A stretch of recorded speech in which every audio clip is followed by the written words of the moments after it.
Hello दोस्तों, welcome to share वाला। So quickly discuss करेंगे कल की Nifty bank Nifty strategy and आज का जो फॉल मार्केट में देखने को मिला उसका रीजन क्या है, क्या एनालिसिस निकल के आती है और उससे हम क्या समझ सकते हैं कि आगे किन चीजों का ध्यान रखना है, उस बारे में भी हम बात करेंगे। So without wasting any time let's get started. And अगर आपने अभी तक चैनल को सब्सक्राइब नहीं किया तो सब्सक्राइब कर लें, बेल आइकन को जरूर दबाएं ताकि डेली वीडियोस, डेली एनालिसिस आप मिस आउट ना करें। नाउ बैंक निफ्टी का चार्ट आपके सामने ऑलरेडी ओपन है। 5 मिनट्स का चार्ट ही मैंने लगा रखा है और मार्केट 2 बजे के बाद एक शार्प डिक्लाइन दिखाता है, एक शार्प फॉल दिखाता है। लेकिन सबसे पहले हम 2 बजे से पहले का जो टाइम है उसके बारे में बात कर लेते हैं। कल के एनालिसिस में मैंने यहाँ पे 2 जोन्स मार्क किए थे। एक ये रेजिस्टेंस जिस पे लिखा हुआ है, ठीक है, ये वाला जोन, और एक ये स्ट्रॉन्ग रेजिस्टेंस जोन जो मैंने यहाँ पे बनाया हुआ है अप्रॉक्स 37,000 से 3750 तक, ठीक है, ये जोन। और क्लियरली मैंने कल के एनालिसिस में बताया था, अगर आपको यकीन नहीं होता तो आप वापस से देख सकते हैं, ऑलरेडी वो यूट्यूब में है कल के एनालिसिस, मतलब आज के लिए जो एनालिसिस मैंने की थी, कल वीडियो अपलोड हुआ था। मैंने क्लियरली बोला था कि सेल इन राइज की स्ट्रेटेजी रख के चलनी है मार्केट में। मार्केट में वीकनेस क्लियरली नजर आ रहा है, चाहे आप डेली चार्ट पे देखें या वीकली चार्ट पे देखें। और ये भी बताया था कि ये जो स्ट्रॉन्ग रेजिस्टेंस जोन मैंने बनाया है, जब मार्केट इसके नजदीक आएगा और यहाँ पे रेजिस्टेंस फेस करेगा, आपको यहाँ पे शॉर्ट का पोजीशन बनाना है, मतलब सेल का पोजीशन बनाना है। और अगर आप ऑप्शन में ट्रेड करते हैं तो पुट का पोजीशन बनाना है यहाँ पे, ठीक है, पुट बाय करना है। और एसएल रखना है जस्ट इस रेजिस्टेंस जोन के ऊपर। तो अगर आप यहाँ पे एंट्री लेते तो आपको एक अच्छा खासा मुनाफा यहाँ पे मिल जाता। सेकेंडली, मैंने अपने फ्री चैनल, मतलब जो टेलीग्राम का हमारा फ्री चैनल है उसमें, प्लस हमारा जो प्रीमियम चैनल है उसमें भी मैंने बता दिया था कि आज का दिन मार्केट थोड़ा वोलेटाइल है, सो स्कैल्प ट्रेडिंग की स्ट्रैटेजी रखनी है। और जो सेफ प्लेयर्स हैं वो लोग स्मॉल प्रॉफिट बुक करें, प्लस अगर बड़े टारगेट के लिए एम कर भी रहे हैं तो एसएल को ट्रेल जरूर करना है, ठीक है, स्मार्टली। मॉर्निंग में हमने ऑलरेडी 2-3 ट्रेड्स ले लिए थे और उसमें हमारा अच्छा खासा मुनाफा हो गया था, तो मैंने वहीं पे अपनी ट्रेडिंग क्लोज कर दी थी। प्लस अपने चैनल पे भी बता दिया था कि मार्केट को देखते हुए और ज्यादा ओवर ट्रेडिंग नहीं करना है, छोटा छोटा प्रॉफिट बुक करके 2,000-3,000 जो भी प्रॉफिट बने उसको लेके शांत बैठे रहना है। लेकिन अब क्या होता है कि कुछ लोग जो बिगिनर्स हैं स्पेशली, उनके साथ ये प्रॉब्लम है कि वो लोग अपने ग्रीड को कंट्रोल नहीं कर पाते। अगर स्टार्टिंग के 2 ट्रेड्स प्रॉफिटेबल हैं तो उनको तीसरा भी लेना होता है, तीसरा प्रॉफिटेबल है तो चौथा भी लेना होता है। इस तरीके से अल्टीमेटली जो प्रॉफिट है उसको लॉस में कन्वर्ट करके डे क्लोज करते हैं। 2 बजे के बाद यहां पे ट्रेड किन लोगों ने लिया होगा?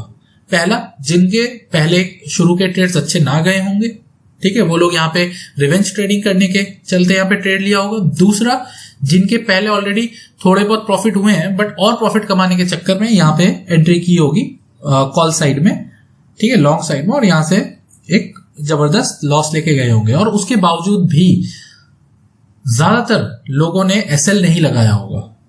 अब मैं ये चीज काफी बार बोल चुका हूं और हर एक वीडियो में बोलता हूं कि बिना एसएल के ट्रेड नहीं करना है।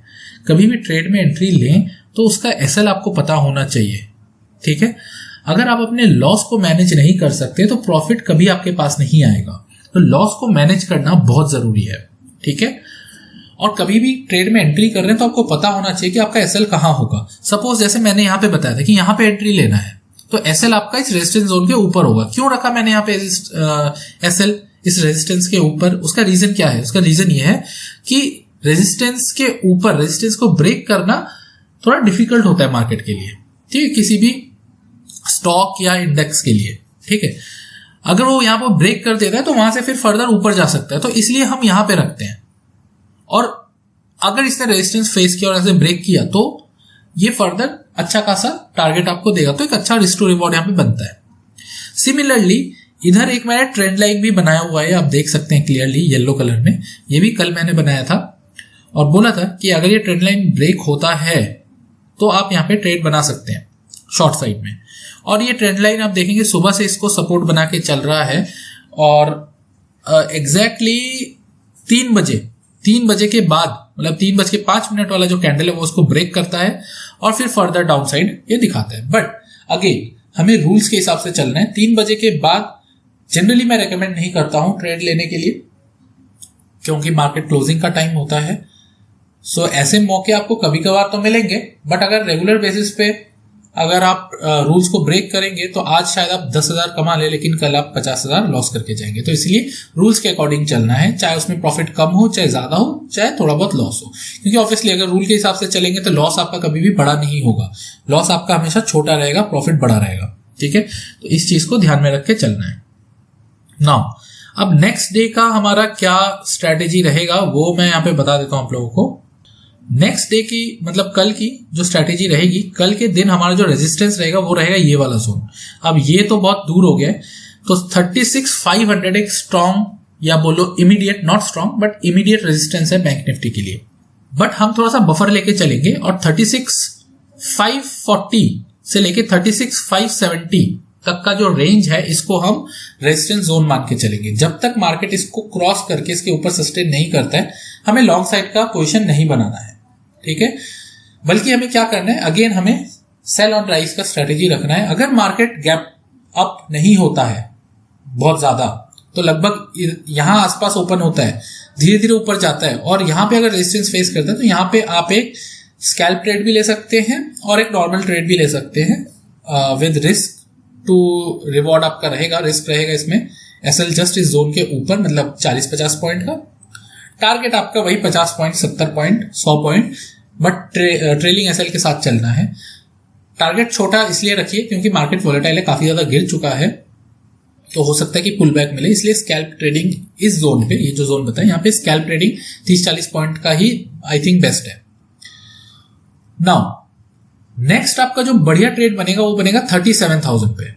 अगर 37,000 के आसपास यही जो जोन मैंने कल बनाया था यही जोन हमारा कंटिन्यू रहेगा, अगर इस जोन के आसपास मार्केट आता है तो यहां पे वापस से इसको रेजिस्टेंस फेस हो सकता है और यहां से वापस से नीचे की साइड डाउन साइड मूवमेंट दिखा सकता है। तो यहां पे भी आप एक शॉर्ट का पोजीशन बना सकते हैं। लॉन्ग का पोजीशन कब बनाना है, अगर इस जोन के ऊपर सस्टेन कर जाए। ठीक है, अगर सस्टेन कर जाए तब आपको ये फर्दर ऊपर की साइड जाता हुआ नजर आ सकता है और ये जो गैप बना हुआ है इसको फिल करता हुआ नजर आ सकता है। डाउन साइड में 36,000 का जो लेवल है ये एक स्ट्रॉन्ग सपोर्ट जोन है बैंक निफ्टी के लिए, याद रहे ये एक स्ट्रॉन्ग सपोर्ट जोन है। आज इसको वायलेट करने की कोशिश करी लास्ट के सेकंड लास्ट कैंडल में, बट सक्सेसफुल नहीं हुआ और इसके ऊपर 300 पॉइंट ऊपर जाके मार्केट ने क्लोजिंग दिया है। तो ये कल के दिन एक स्ट्रॉन्ग सपोर्ट जोन रहेगा। नाउ एक बार डेली चार्ट देख लेते हैं। नाउ डेली चार्ट में एक पैटर्न यहां पे बन रहा है, अभी कंप्लीट नहीं हुआ है। हम काफी आप में से काफी लोग इस पैटर्न से फेमिलियर होंगे। ये एक inverted head and shoulder pattern है। ठीक है, डेली चार्ट पे ये बन रहा है। अब ये पूरा नहीं हुआ है, अभी ये वाला जो लाइन है ये पूरा होना बाकी है। अगर मार्केट इसको इस पैटर्न को पूरा करने के लिए जाता है कल के दिन तो हमें फिर आने वाले 2-3 सेशंस में एक पॉसिबल अप मूव देखने को मिल सकता है। बट मैं बहुत ज्यादा कन्विक्शन के साथ ये नहीं कह सकता क्योंकि ओवरऑल सेंटीमेंट वीक है, ग्लोबल सेंटीमेंट्स भी वीक है, ओवरऑल सेंटीमेंट भी वीक नजर आ रहा है चार्ट पे। तो हो सकता है कि ये ब्रेक कर दे। ठीक है, तो ध्यान में वही रखना है 36,000 का लेवल। 36,000 का लेवल अगर ब्रेक हो जाता है तो फर्दर आपको 35,500 या 35,000 तक के लेवल्स आने वाले टाइम में देखने को मिल सकता है। जरा अब वीकली चार्ट भी देख लेते हैं। वीकली चार्ट में भी बियरिश सेंटीमेंट आपको देखने को मिलेगा, मैं दिखा देता हूं आपको। ये देखिए पहला दोजी, ठीक है, फर्स्ट वीक का कैंडल दोजी, मतलब जो जो लास्ट टू लास्ट वीक है उसका जो कैंडल है वो दोजी बना। देन उसके बाद वाले वीक का कैंडल भी दोजी बना और आज एक बियरिश कैंडल यहां पे बनता हुआ नजर आ रहा है। लेकिन अब आप देखेंगे कि ये 50 EMA है ऑन वीकली चार्ट, यहां पे सपोर्ट लिया है। अगर ये ब्रेक हो जाता है तो उसके बाद जो नेक्स्ट सपोर्ट है वीकली रेजिस्टेंस पे, सॉरी वीकली चार्ट पे थोड़ा मेरा गला खराब है सो माफ कीजिएगा अगर आवाज थोड़ी सी फेडेड आ रही हो तो 33,500 का लेवल।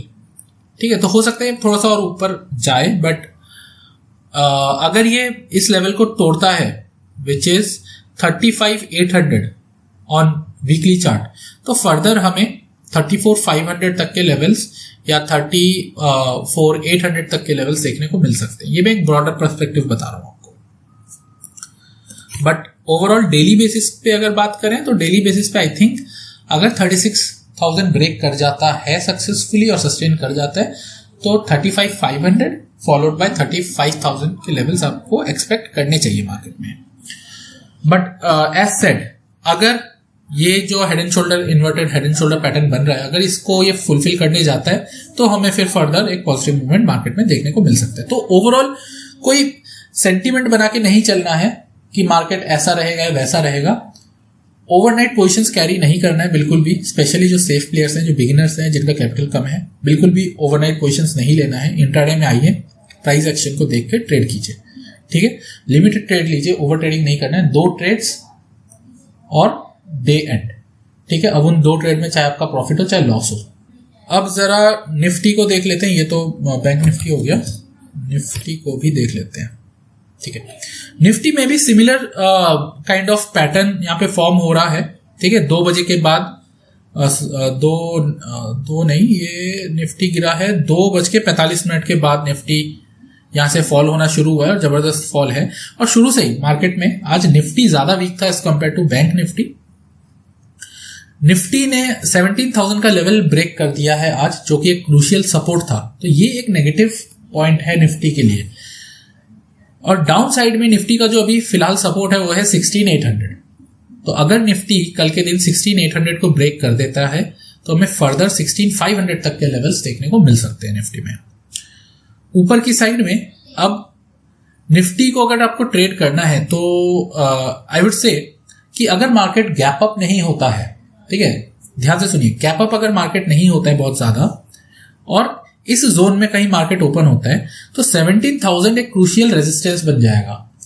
और 17,000 के आसपास पहुंचने के बाद यहां से फिर वापस से एक शॉर्ट का पोजीशन बन सकता है, एक डाउनसाइड मोमेंटम मार्केट वापस से दिखा सकता है, ठीक है, टुवर्ड्स 16,800। तो यहां पे एक पोजीशन आप ले सकते हैं अगर 17,000 के नजदीक जाके या 17,000 पे जाके अगर रेजिस्टेंस फेस करता है तो। अगर 17,000 को ब्रेक कर देता है, ठीक है, और रेजिस्टेंस सपोर्ट बन जाता है, दैट मीन 17,000 अभी रेजिस्टेंस है, इसको ब्रेक कर देता है और फिर इसको सपोर्ट बना लेता है, तो यहां से फिर एक लॉन्ग का पोजीशन आप ले सकते हैं और टारगेट आपका रहेगा जो 50 EMA है वहां तक, ठीक है। लॉन्ग का पोजीशन आपको बनाना है या तो 50 EMA के ऊपर या फिर आज का जो डे हाई है विच इज 17,270, ठीक है, निफ्टी का जो डे हाई है अगर उसको वायलेट करता है, उसको ब्रेक करता है, उसके ऊपर सस्टेन करता है तो ही जाके निफ्टी ये जो गैप है इसको फिल करने की तरफ जा सकता है। तो ये रहेगी कल की strategy. Now daily chart Nifty का ऑलमोस्ट वैसा ही है जैसा बैंक निफ्टी का था, ठीक है। कल के दिन डोजी पैटर्न बना था और आज मार्केट गिर गया है। 200 डे EMA पे निफ्टी ने सपोर्ट लिया है, ये पर्पल वाला लाइन 200 डे EMA है, यहाँ पे निफ्टी ने सपोर्ट लिया है और ऊपर की साइड में रेजिस्टेंस है 50 EMA, 20 EMA और 200 EMA, ठीक है। तो निफ्टी के लिए ऊपर साइड में काफी सारे रेजिस्टेंस है, नीचे साइड में 200 डेज पे ये टिका हुआ है। अगर इसको ब्रेक कर देता है तो फर्दर जैसे मैंने कहा 16,500 तक के लेवल्स आपको देखने को मिल सकते हैं। नाउ आज का रीजन क्या रहा, मार्केट ऐसे ऑल ऑफ सडन क्या कैसे फॉल हो गया, क्या न्यूज था, क्या था, ये इसको लेके काफी लोग चर्चा कर रहे हैं। मुझसे भी काफी हमारे जो प्रीमियम मेंबर्स हैं वो पूछ रहे थे कि सर ऐसा क्या हो गया, मार्केट एकदम से इतना गिर गया। देखिए कोई एज सच कोई सॉलिड रीजन नहीं है, कोई ऐसा न्यूज नहीं आया है कि ऐसा हो गया इस वजह से मार्केट गिर गया, बट अजम्पशंस हैं। ऑलरेडी एक नेगेटिव सेंटीमेंट बना हुआ है because of rising inflation, oil prices के बढ़ने की वजह से, प्लस आपका जो रशिया यूक्रेन का जो वॉर चल रहा था वो बीच में थोड़ा सा ठंडा पड़ गया था, वो अब वापस से थोड़ा सा तूल पकड़ रहा है, थोड़ा सा वार्म हो रहा है। एंड रशिया ने आज एक स्टेटमेंट जारी किया जिसमें उन्होंने कहा कि यूक्रेन के जो मिलिट्री है वो अपने हथियार सरेंडर कर दे, अपने आप को सरेंडर कर दे इमीडिएट बेसिस पे। तो कहीं ना कहीं मुझे लगता है शायद ये एक माइंडसेट लोगों का बन रहा होगा कि मे बी शायद रशिया कोई बड़ा एक्शन ले जिसकी वजह से FIIs ने एकदम से अपना सारा जो भी माल था वो वापस से सेल करना शुरू कर दिया। और ये FII की सेलिंग की वजह से ही ये आया है इतना बड़ा फॉल। ठीक है, क्योंकि मार्केट अगर उससे पहले आप देखें तो ऐसा लग रहा था, मैंने बोला भी था अपने चैनल पे 2 बजे के आसपास, आई थिंक 1:45 के आसपास, कि मार्केट ऐसा लग रहा है कि मार्केट अब यहां से अपना गैप जो है वो फिल करने की तरफ जा सकता है, स्ट्रेंथ बन रहा है मार्केट में। प्लस जो ओआई डेटा था वो भी यही शो कर रहा था, जो पुट राइटर्स है उनका जो सेंटिमेंट है वो स्ट्रांग हो रहा था और कॉल राइटर्स धीरे धीरे अनवाइंड कर रहे थे। बट ऑल ऑफ सडन जो है मार्केट में ये फॉल आया और जितने भी पुट राइटर्स थे सब ट्रैप हो गए। ठीक है, तो मार्केट है, कुछ भी हो सकता है, इसीलिए मैं हमेशा कहता हूं कि स्टॉप लॉस के साथ ट्रेड करें। तो चलिए आज के लिए इतना ही। अगर आप हमारे टेलीग्राम चैनल को ज्वाइन करना चाहते हैं तो उसका लिंक डिस्क्रिप्शन में, plus learning videos like ADX कैसे यूज करते हैं, कैंडलस्टिक पैटर्न्स वगैरह वगैरह, ये सारी चीजें आपको डिस्क्रिप्शन में मिलेंगी, तो डिस्क्रिप्शन जरूर देखें। So good night, best of luck. कल एक फ्रेश स्टार्ट कीजिए और जो भी मैंने अभी एनालिसिस बताया ये एक बार अपने खुद के चार्ट पे इन सब लेवल्स को पुट कीजिए, देखिए एंड अकॉर्डिंगली ट्रेड कीजिए।